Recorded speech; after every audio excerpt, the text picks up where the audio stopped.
Almighty and everlasting Father, we want to thank you. We bless you for a day like this. Thank you because of your word. Thank you because daily you release information that will make us to get closer to you and that will help us to walk with you. We appreciate everything that you are doing daily in our life. Accept our thanks in Jesus' name. Father, we have come together to study under your feet. We trust that you have something to share with us. I'm asking, oh God, that as we look at the Bible, you will speak to us. You will release the information needed to build us to the image of Christ. Father, do so. Thank you because you know you have answered. In Jesus' mighty name we have prayed. Amen. I want to welcome every one of us once again to the teachings of tonight. We'll be looking at the 7 churches, and we're already at the last of the church in the book of Revelation. And we are looking at the church of Laodicea. We've been able to look at the background of the church. We've been able to look at so many things that has to do with the church of Laodicea.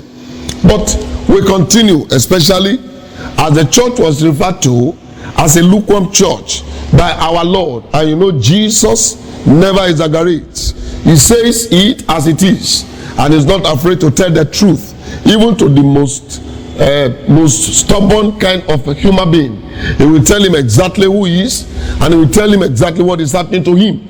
He made us to understand that the church of Laodicea was a lukewarm church, and we began to look at what does a lukewarm church look like. We started looking at that last week. We continue on the lukewarm church. What does a lukewarm church look like? Let's go back to the book of Revelation, where we have our reading.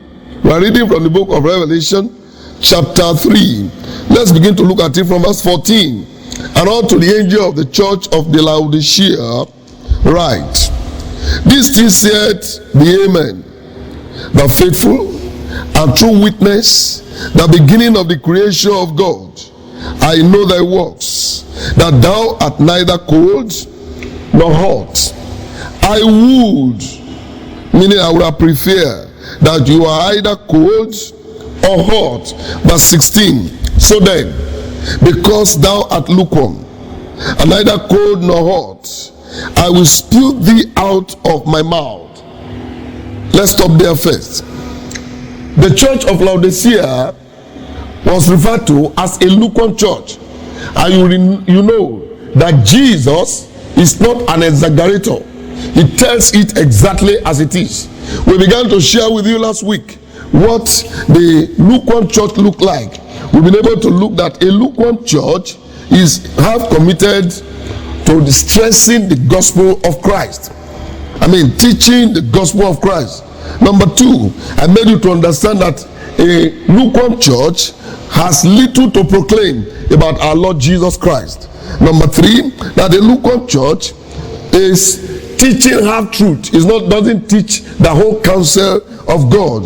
And I made you to understand that a lukewarm church is less concerned with what we call evangelism, reaching out, and the mission.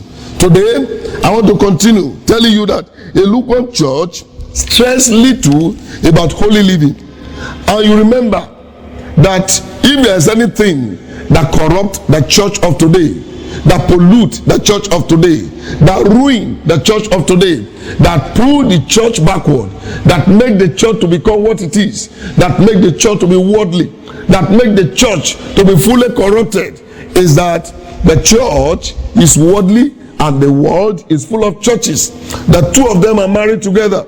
There is little or no teaching when we come to matter of holy living. Men who are even in the front, who are supposed to lift up the banner of holiness, these are the people that are even pulling the banner backward. And so Jesus made us to understand that a lukewarm church is a church that had little concern about holy living, and a church without holy living has nothing to do with Christ, because Christ, who owns the church, who knows exactly what the church should be. He was the one who began to talk to us in 2 Corinthians chapter 6. 2 Corinthians chapter 6. I want to read from verse 14. 2 Corinthians chapter 6. I begin to read from verse 14. Be ye not unequally yoked together with unbelievers. Be not unequally yoked together with unbelievers. For what fellowship hath righteousness with unrighteousness? And what communion hath light with darkness? And what concord hath Christ with Belial?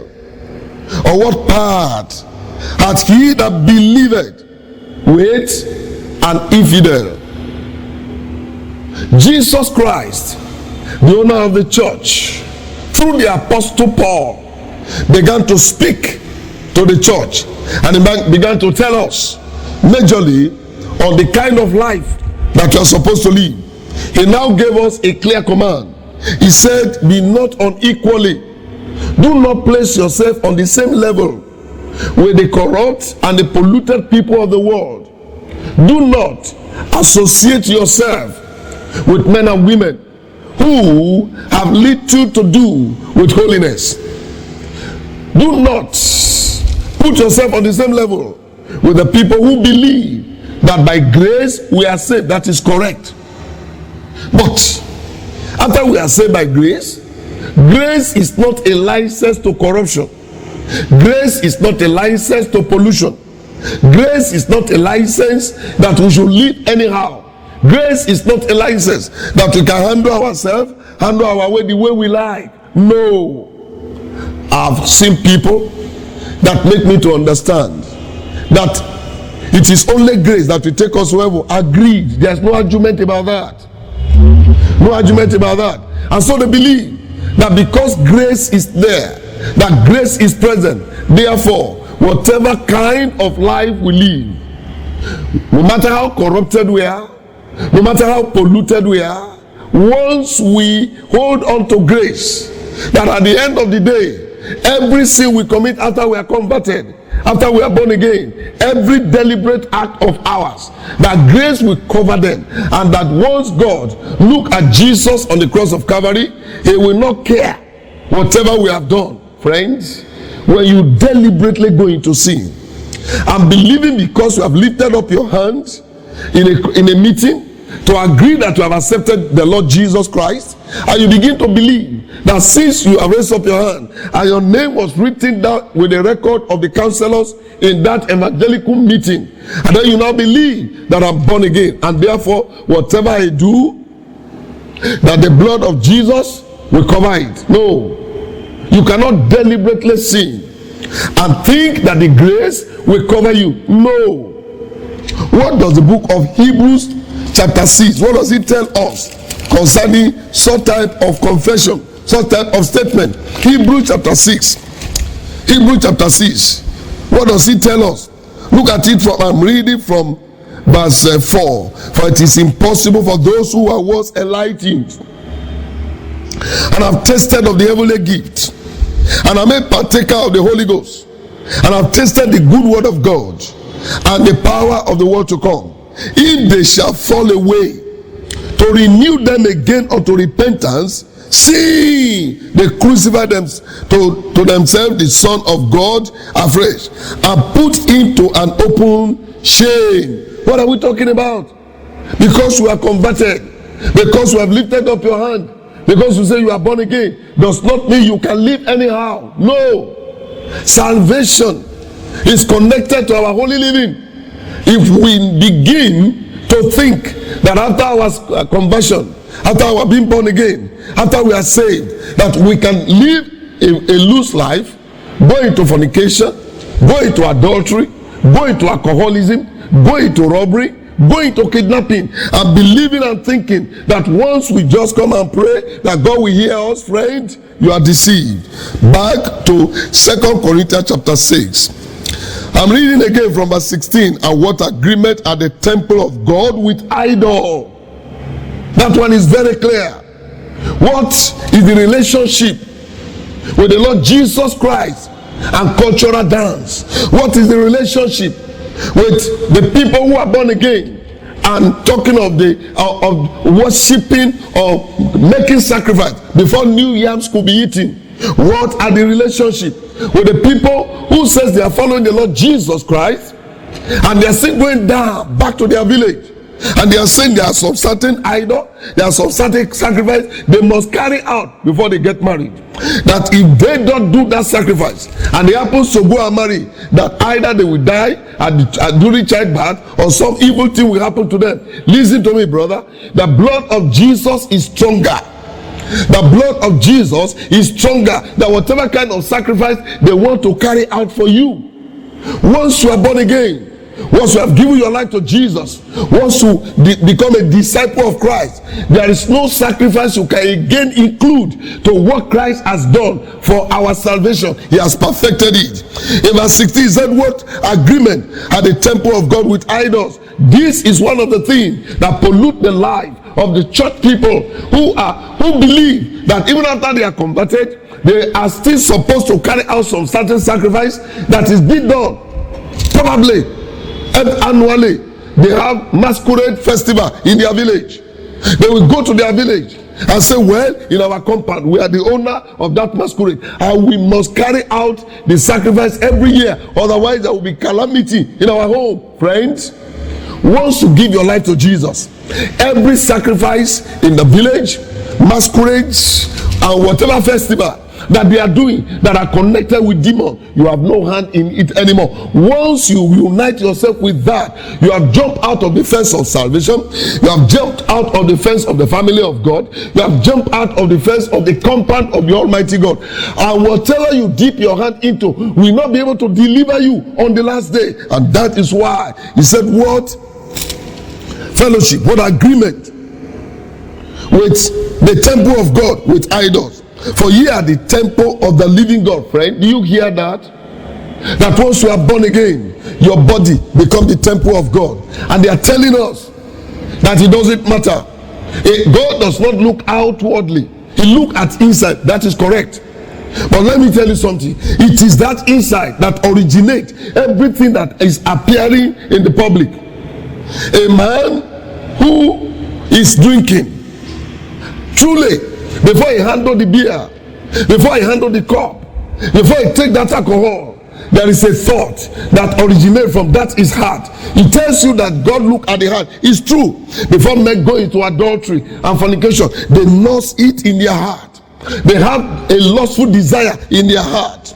They have that negative thought in their heart. They look to that person in their heart before they touches in the physical. You tell me that God does not care on what happened in the body, he cares about what happened in the soul. Yes, it is in that soul, in that spirit, it is in that heart that the spirit of adultery originates, that the spirit to bleach yourself originates, that the spirit to do every nonsensical nonsense that pollute and corrupt men before the Almighty God today. He come and he originates from the heart, and that is why he says your body is the temple. Not only the heart, your body is the temple of God. Once you are a temple, the temple of the Almighty God, there is something that is too clear that you must execute, and you must know that this your body, whatever you do to defile it, you are tampering with the temple of the Almighty God. Let me finish that verse 16. He said, for ye are the temple of the living God, as God has said, I will dwell in them. He cannot dwell in you when you are full of alcohol. God cannot dwell inside your temple when your body is given to fornication.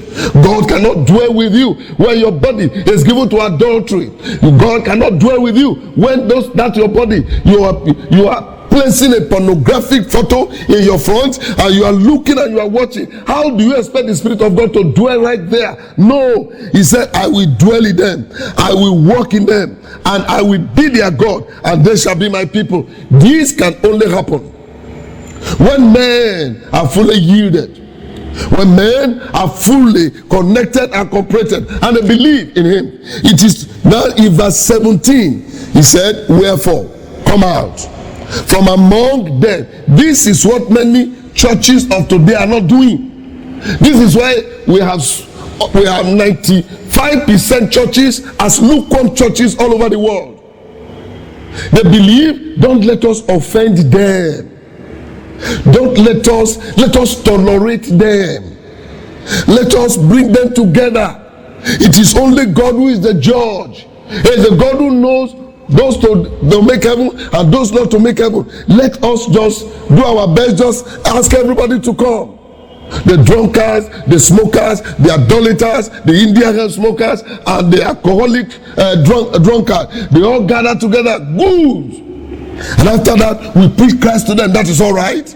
But they cannot continue in alcohol. Why? They are already with us. They cannot continue in their Indian. Why? They are already with us. How do I know this? Romans chapter 6. Come back to the book of Romans chapter 6 and share this with you. Look at it from verse 1. Romans chapter 6. He said, what shall we say then? Shall we continue in sin that grace may abound? Look at that. Can we say because we have given our life to Jesus Christ, let us continue in sin? Let us believe that whatever we do, God is not going to look at that. He said, can we continue in sin that grace may abound? In verse 2 he said, God forbid. How shall we that are dead to sin? You know the meaning of that? That is, you are an individual. Look at a dead man inside the coffin. When they dress that person, they put him in the coffin. It's a corpse already. Look at that corpse, spit on the body, he will not talk. Slap the face, he will not talk. Abuse him, he will not talk. That is already a dead person. And so, there is no attractiveness to sin again to it. Let a naked lady stand before the corpse. The corpse, the man that is inside the coffin, does not see a naked woman. He does not look into alcohol anymore. And so the Bible is saying that once you give your life to Jesus, you are dead to sin. That is, sin is no longer lively in you. The thought of going to sin is completely out. The thought of going to nightclub is no longer there. The thought of going to beer parlor is no longer there. The thought of going to kidnap is no longer there. The thought of breaking another person's house and steal their property is no longer there, because you are dead to sin. In verse back to where we are reading, he said, because you are lukewarm. Because you are lukewarm. Because you are lukewarm. Lukewarm churches are filled everywhere, all over our land, and they are the one in the lead. They have the number of the congregation. They are the one controlling the number of the people. They have the multitude in their place, and they silence them there with a compromising statement. In verse 16, verse 15, verse 16. So then, because thou art lukewarm. What do we call a lukewarm church? A church that has compromised with the world. A church that is corrupted, that is polluted with every kind of evil, every kind of atrocity. It's a lukewarm church. It's not a church sound, preparing for the sound of the trumpet. It's not a church that are waiting for the trumpet to sound so that it can go with Jesus. They are careless about whether Jesus is coming or not. No. In the Hebrews chapter 12, you remember what verse 14 says?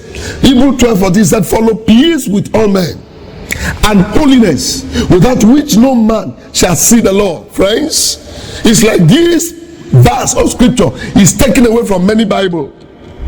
It's like this verse of scripture is no longer on our pulpit.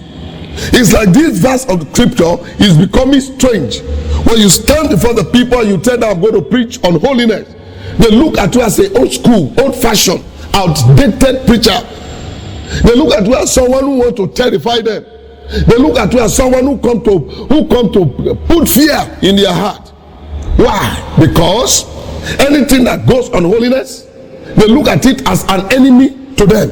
And that is why we must be very careful. He said, follow peace with all men and holiness, without which no man shall see the Lord. Brethren, once holiness is out of your life, I've always tell people, I've not been to heaven yet, but I know that on the great entrance of the kingdom of heaven, at the top of the gates, it's going to be written bold, follow peace with all men and holiness, without which no man shall enter into this compound. You know the meaning of that? That we should follow peace with all men. It does not say follow peace with the born again believers. It does not say follow peace with church members. It doesn't say follow peace with your friends. It doesn't say follow peace with those who know you. It said follow peace with all men, including the unbelievers, including the herbalists, including the occultic men, including the people that did not go to church. He said follow peace with all men and holiness, without which no man shall see the Lord. As I'm looking at it, you know, in 1 Peter chapter 1 verse 16, you know what God said there? He said, be ye holy, for I am holy. That is a quotation from the book of Leviticus. God many times he began to say it. Do you want to see him on the last day? Because he said, blessed are the pure in heart. Those are the people that shall see the Lord. The people who are pure in heart are the people that are holy. How do you become pure in heart? When you have one wife in your house and another wife outside. How do you become pure in heart? When you have a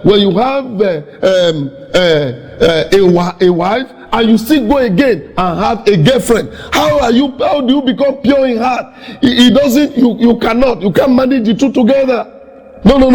You can't manage the two together. You are to live a transparent life, a life of no compromise, a life whereby you have nothing, no secret thing hidden in your life, a life that is fully for Christ, pure for Christ, daily for Christ, and every step of your life. And so he said, be ye holy, for I am holy. That is a clear statement, a clear command from the very, very scripture. Now, what do we call a lukewarm church? A lukewarm church is a church that does not teach on self-denial.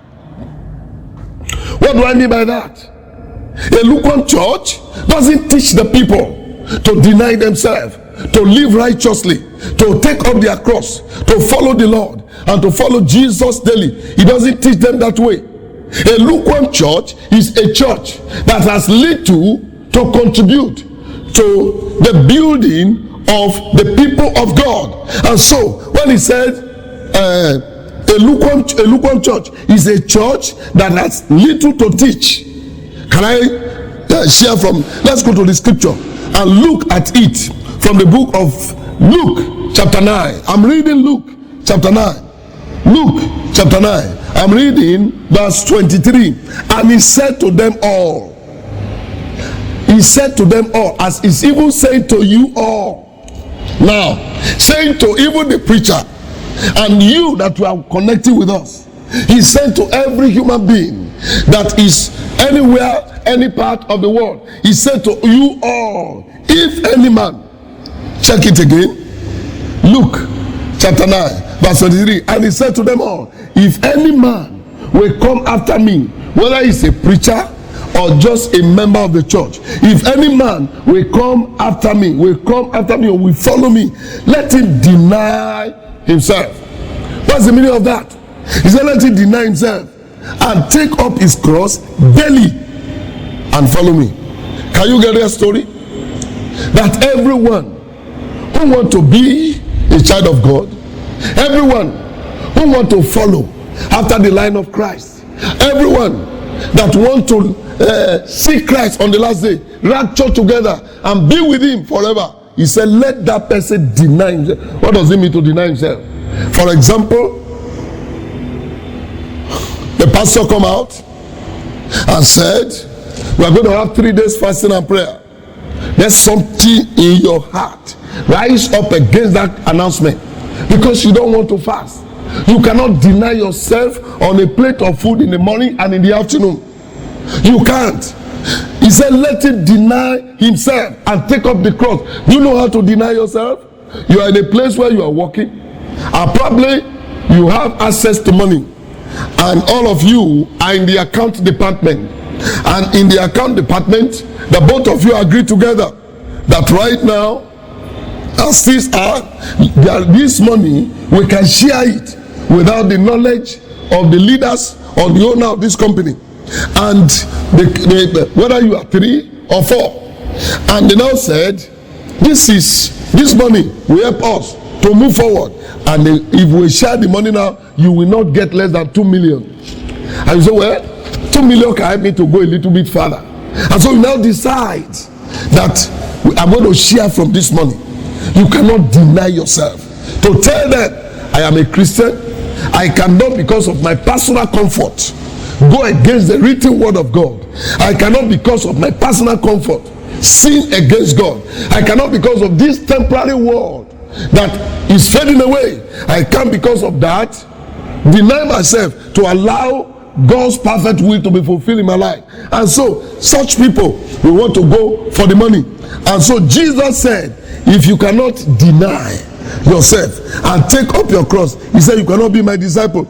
And look at it again, Luke chapter 18. I'm reading from verse 29. Luke chapter 18.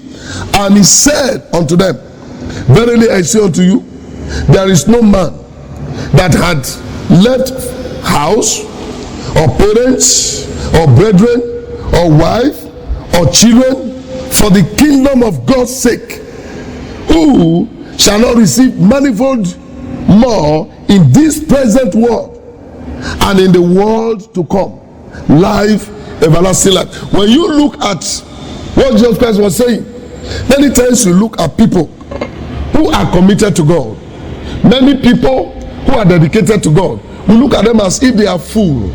Sometimes we look at them as if they are stupid. Sometimes we look at them as unwise people.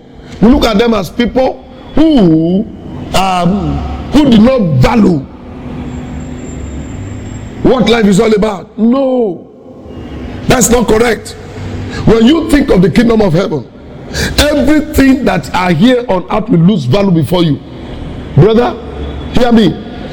You may be privileged to travel, and where you go, your wife is not there, and probably nobody who is close to you is around, and you have access to either women or to men, that you can both go into a secret corner to mess up your life with nobody knowing it.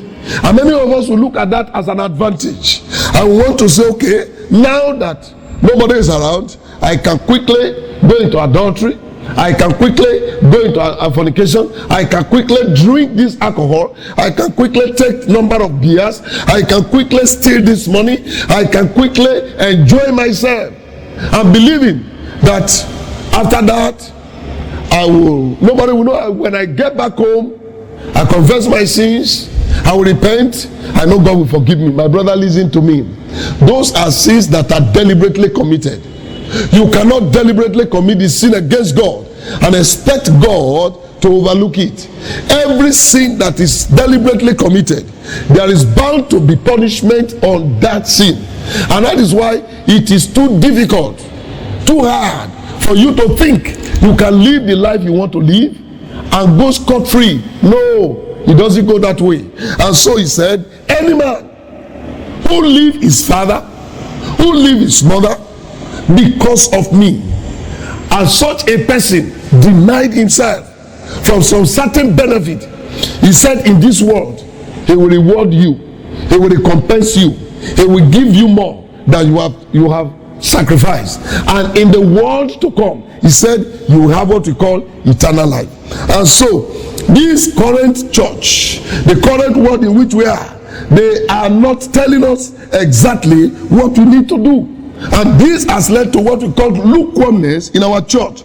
I'm reading from the book of Mark chapter 10. Let me look, Matthew chapter 19. I'm reading verse 21. Matthew 19, 21. Jesus said unto him, if thou wilt be perfect, go and sell that thou hast, and give to the poor, and thou shalt have treasure in heaven, and come follow me. A rich man came to Jesus. He was asking, what can I do, good master, that I will that I will have eternal life? And he said, go and keep the commandment. And this rich man looked at Jesus and said, which of the commandments do you want me to keep? And Jesus said, he looked at him, he loved him, he looked at him and said, thou shalt not commit adultery. He knew that before employing people into work, he would have slept with them.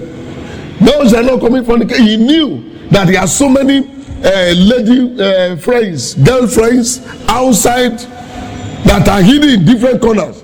And then he said, you should not steal. He knew that this man will defraud people. He will steal their money, steal the money that is supposed to use in doing contract. Take for example, there are so a particular year, I thought I saw some people that were in the government, and I told them that so road is bad. Why can't you help us to talk to the governor so that they can help us to repair that road? You know what they told me? They said in the government paper that they have worked on that road and that road has been dualized. You know the meaning of that? They have made it 2 lane, 2 coming, 2 going. Whereas it was not so.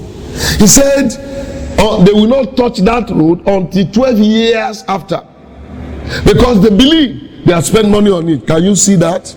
That there are some certain people who will sit in the government house, who will sit at the top, who will award the contract, and when they award the contract, nothing is done. They did not execute anything. The money is out as if the work is being on. They share the money into their pocket. Friends, you may do that and think that nobody catches you. The government may not catch you. The people around may not catch you. They may even take you to court and you get some documents to back your stealing, and then you free yourself out of that place. Hear me. You may free yourself from the hand of man, but the Almighty God, the creator of the heaven and the earth, who created you, who knew you better than yourself, he will not allow you to go free.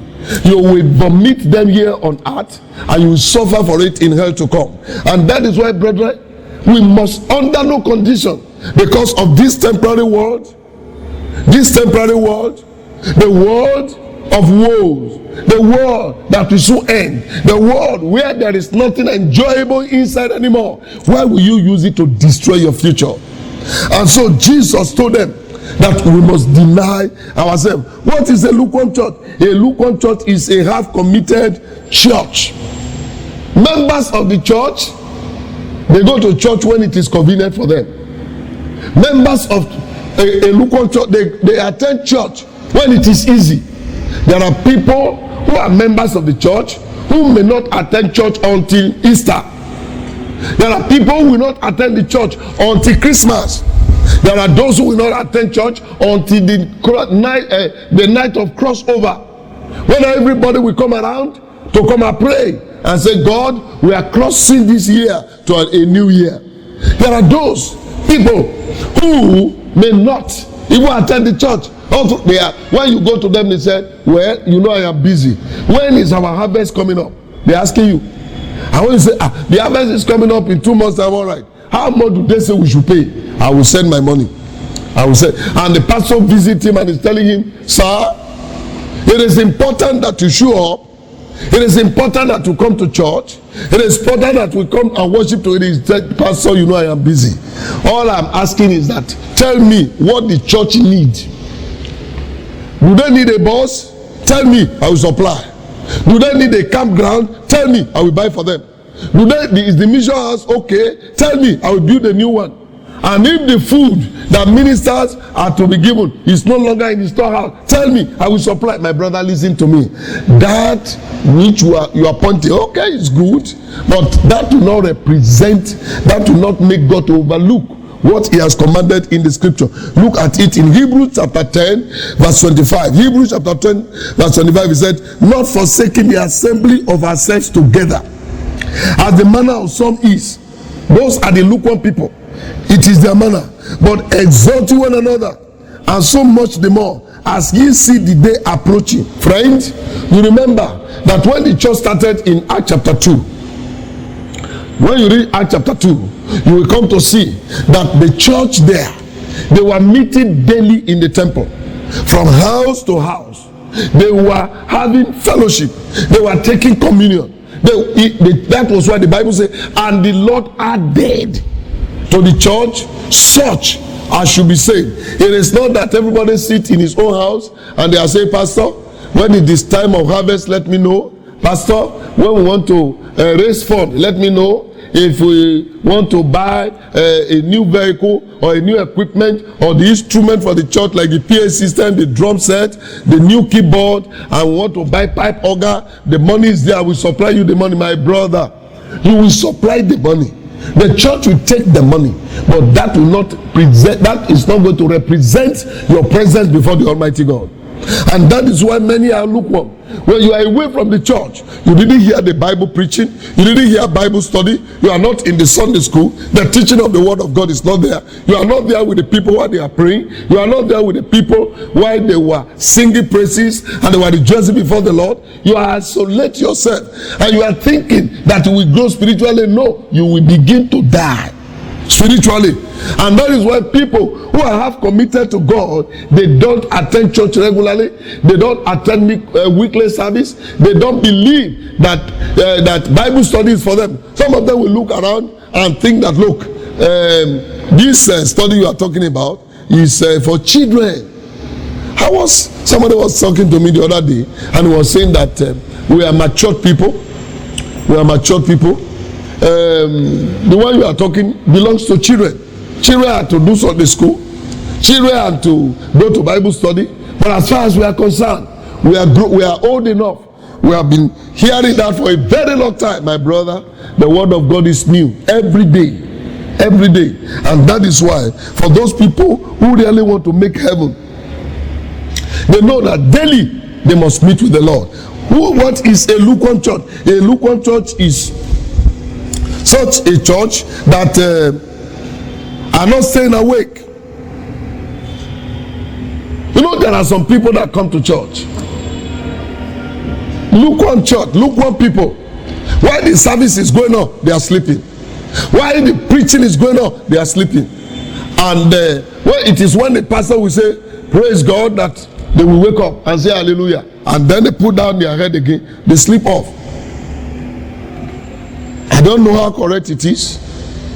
I was told of a particular church where the Bible says, where the minister of the Lord who was military said, there is someone here who is bedwetting. Let that person come out so that we pray for him. He just shout hallelujah because he was sleeping. He didn't hear what they said. And as at the time they asked him to come out, that they want you outside, he came out. And the minister now come around, lay hands upon her and begin to bind the spirit of bedwetting out of her. And after that he was asking, why are you praying for me? They said, this is what God said. I am not bedwetting, but he has bring ourselves to a public disgrace. I am praying that will not be your portion in Jesus' name. Men and women, brothers and sisters, ladies and gentlemen, people who are lukewarm, they are the people that sleep in the church. They are the people, they go to church, they don't carry their Bible. They go to church, while the pastor is preaching, they are chatting on their phone. They go to church, they carry their iPad, they are reading text messages, they are looking at Facebook. When church is going on, what they are committed to is not what will develop their spirit spiritually. No. They are committed to looking at the Facebook, looking at the WhatsApp, looking at the Instagram, reading the news. While the service is going on, they are lukewarm people. That is why the Bible is saying in John chapter 5 verse 39, he says, search the scripture, for in them you think you have eternal life, and they are they which testify of me. We search the scripture. Lukewarm people don't go to church with their Bible, but the Bible says we should search the scripture. If we are to search it and you are not there with it, what do? You see some people, they pretend as if they are writing the sermon down. They may be writing letters to their girlfriend or to their boyfriend. They may be composing the text that they want to send to their boyfriend or to their boy or girlfriend, and you think they are jotting down the message. No. In Acts chapter 17, verse 11. Acts chapter 17, verse 11. You know what happened there? I'm reading verse 11. These were more noble than those in Thessalonica, in that they received the word of the Lord. They received the word with all readiness of mind, and searched the scripture daily whether those things were so. Can you get it? A clear picture of what a church should look like. The Bible said that church, they were committed in their commitment. That church, in their commitment, you know what they were doing? They look at the scripture, they read the scripture, they practice the scripture, and when the preacher is preaching, they don't just listen to whatever he says, they read it also, whether what he's saying is correct, with the Bible in their hand. That is clear, telling us that if we want to make it, we must go to the church with our Bible, not with our phone. Not with our phone. When you get to the church, switch off your phone, put it in your pocket, carry the Bible, open it, so that whatever is going on there, you are being carried along. I may think that you are reading the scripture from your phone and you are chatting there. Many people are deceiving themselves. We must not allow people to bring curses upon their head. We should be able to look at the scripture, teach it clearly. In Romans chapter 15 verse 4, for whatsoever things were written before time are written for our learning, that we through the patience and comfort of scripture might have hope. Everything that was written before now, as we search the scripture, as we look at the Bible, we must compare scripture with scripture to see what has been written. Look at this one of the Old Testament, which means all those things that were written in the Old Testament during the time of Moses, during the time of Samuel, during the time of Elijah, during the time of Nehemiah, all those things were written there for our learning. They are not just there to balance some certain things up. No, we must compare scripture with scripture. That is why, as we are teaching, we are turning the Bible, we go this direction, we go that direction, to make sure that what we are reading is correct. Is correct. So, a lukewarm church is a church that does not go to the service with their Bible. And by that, those people will not be fully grounded. They will not be rooted. They will not be knowledgeable. They can easily be pulled off or carried about like every wind of doctrine. Look at it in Ephesians chapter 4. Ephesians chapter 4. Ephesians chapter 4. I'm reading from verse 12.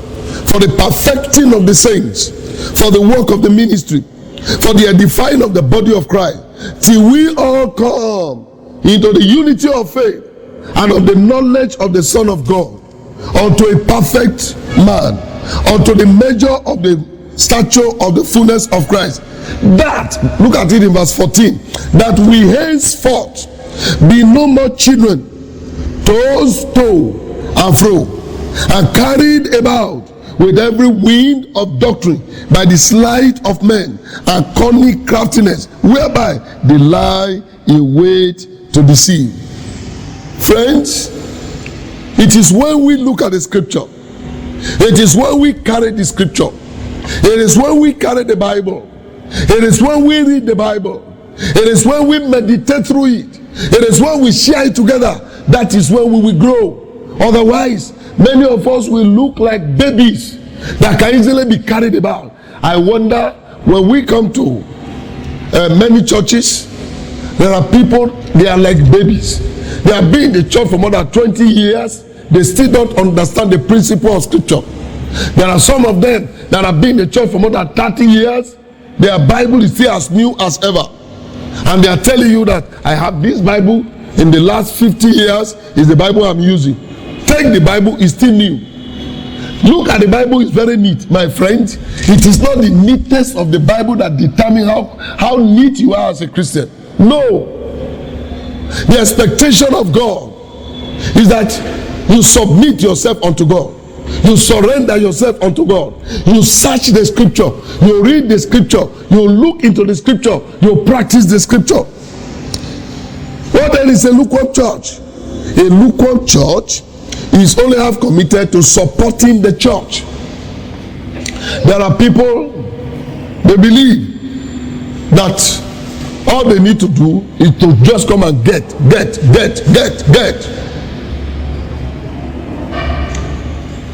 For them to put their hands in their pocket, they are forgetting that where they are having their worship center, it was some people that gathered money to build it. They don't care if the whole thing collapses, whether they have light there or not, whether the place is comfortable for others to worship or not. They don't care.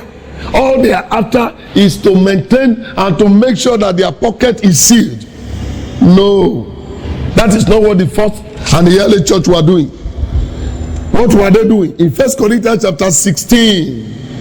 What were they doing in 1 Corinthians chapter 16? Upon the first day of the week, let every one of you lay by him in store, as God prosper him, that there be no gathering when I come. Can you see it? The early church, every week, they must know that as they were going to the church, they will carry something to give. And it is in this giving we are able to maintain the ministers, we are able to maintain the church itself, we are able to expand the church, we are able to take the gospel to another land, we are able to buy another land, we are able to build another church, because we dedicate and consecrate ourselves for that service. But when you are stingy, when you cannot give, when you think you want to enrich the pastor, that as much as you are giving, for example, there are so many ministers now who has no message because they have access to money, and they could go to the press and tell the people giving to God is not necessary. Paying tithe is a sin. Friends, if that is the message you have lost it. You have lost it. Probably because you have a large congregation and the congregations are large and you have got enough money, you don't know what to do with money anymore. Instead of taking the gospel all over the world, buying lands and building churches all over the villages and towns, you concentrate on one place to build 100,000 seating capacity, 200,000 seating capacity, so that they will say your church is the largest in the whole world, my friends. And because of that, you just look at those who are giving and they are telling them that giving tithe is a sin. My brother, you are just started to sin. If you don't know what to do with the gospel, you better go and sit down. The word of God is plain. At the first day of the week, the people will come together. They will give. That was for the expansion of the gospel. And many of us that we are talking, it is only when you go to the village you see the people that are really doing the work.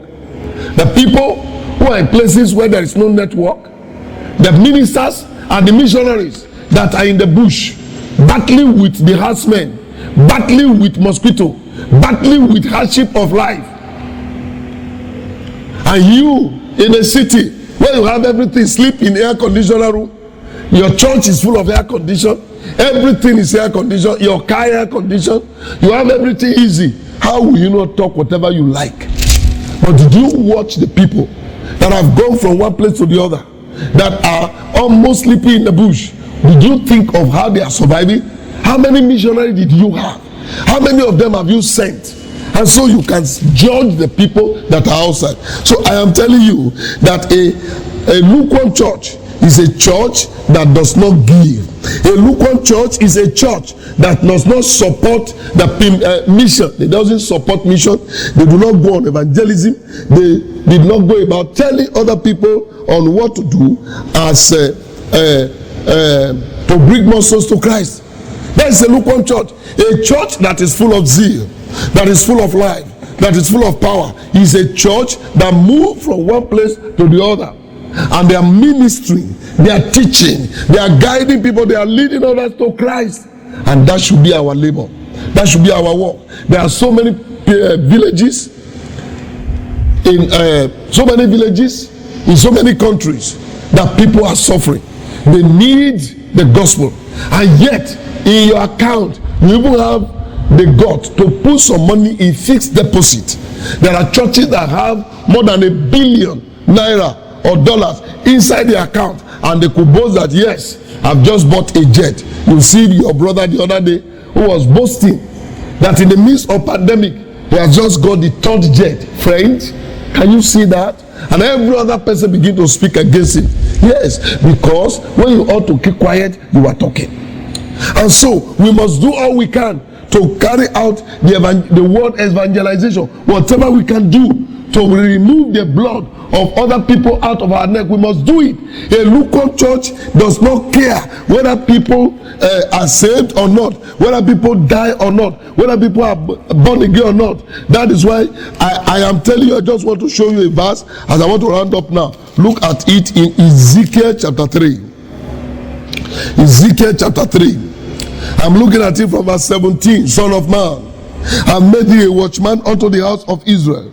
Therefore hear the word at my mouth, and give them warning from me. When I say unto the wicked, thou shalt surely die, and thou givest him not warning, or speakest to warn the wicked man from his wicked way, to save his life, the same wicked man shall die in his iniquity, but his blood will I require at thy hand. If every lukewarm minister, every lukewarm church understand what it means that God will require the blood of your saints around us, that you know from us we will wake up, we will rekindle the fire, we want to get connected, we want to do the will of God, we want to go back to what we have abandoned. I am praying that the the grace of the Almighty God will wake every sleepy and slumbering church member up to execute what God has committed into our hand. Failure to do that, we have a case to answer before him on the last day. So brothers, wherever you are, I want us to bow our head.